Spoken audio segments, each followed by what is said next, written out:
Well, a bill changing the structure of the state government, taking power away from Democratic elected officials, is now law in North Carolina. Yeah, the State House voted just an hour or so ago to override Governor Roy Cooper's veto of the measure, which moves some money to a Helene relief fund, but it also strips incoming Democrats from power. CBS 17's Maggie Newland is live for us at the General Assembly with much more on what happened today.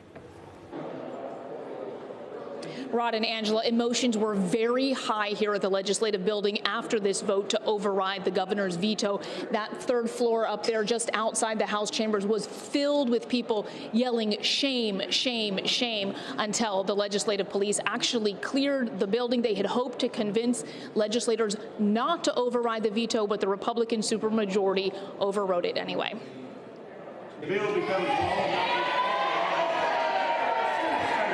Protesters erupt in anger and disappointment, and legislative police say they made one arrest after the House votes to override the governor's veto of a bill that transfers money into a Helene relief fund, but also restructures part of the state government, taking power away from elected Democrats. The law, which Republicans call a Helene relief measure, moves $227 million into the Helene relief fund, but prohibits most of that money from being spent until legislators determine how it will be used. Representatives from Western North Carolina offered different viewpoints on its value. This bill just doesn't meet the moment, and it doesn't meet North Carolina's values, and we ought to vote to uphold the governor's veto. Western North Carolina needs the help.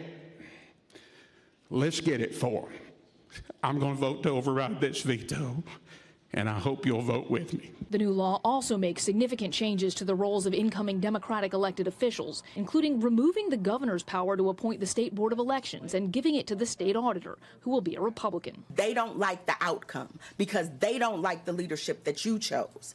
They believe that they can use this piece of legislation to change the rules after the game has been decided. And so in my opinion, what's happened is a political football has been made out of this bill that's passed towards the end of session.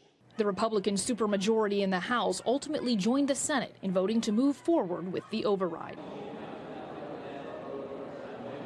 And Governor Cooper had actually vetoed the bill just a few weeks ago. At the time, he called it a sham. Today, he released a statement saying Western North Carolina's small businesses and communities still wait for support from the legislature while Republicans make political power grabs the priority. Shameful. Again, that is a quote on social media from the office of Governor Roy Cooper. We're live at the legislative building. Maggie Newland, CBS 17 News. All right, Maggie, thank you.